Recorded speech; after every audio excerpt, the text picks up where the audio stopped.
মধ্যপ্রাচ্যে আবারও উত্তেজনা বাড়ছে। ডোনাল্ড ট্রাম্প ইরানকে 48 ঘন্টার চূড়ান্ত সময় বেঁধে দিয়ে হরমুজ প্রণালী খুলে দেওয়ার দাবি জানিয়েছেন, নইলে বিদ্যুৎ কেন্দ্রে হামলার হুঁশিয়ারি দিয়েছেন।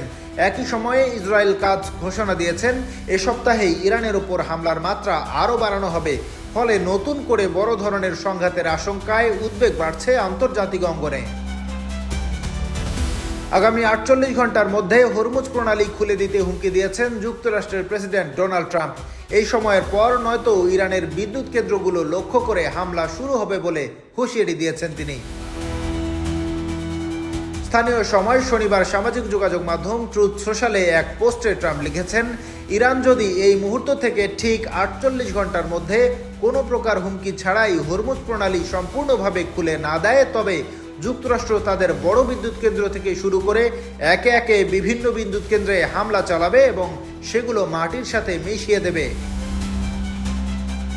এদিকে এ সপ্তাহে ইরানে হামলার তীব্রতা বাড়বে বলে হুঁশিয়ারি দিয়েছেন দখলদার ইসরায়েলের প্রতিরক্ষা মন্ত্রী ইসরায়েল কাটজ।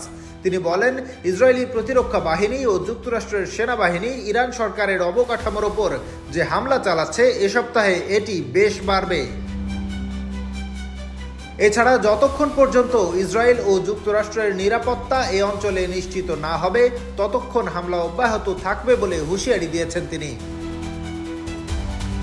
ইসরায়েলি মন্ত্রী বলেন, আমাদের প্রতিরক্ষা বাহিনী শক্তিশালী, ইসরায়েলের অভ্যন্তরীণ বাহিনীও শক্তিশালী এবং যুদ্ধের সব লক্ষ্য অর্জিত না হওয়া পর্যন্ত আমরা থামব না।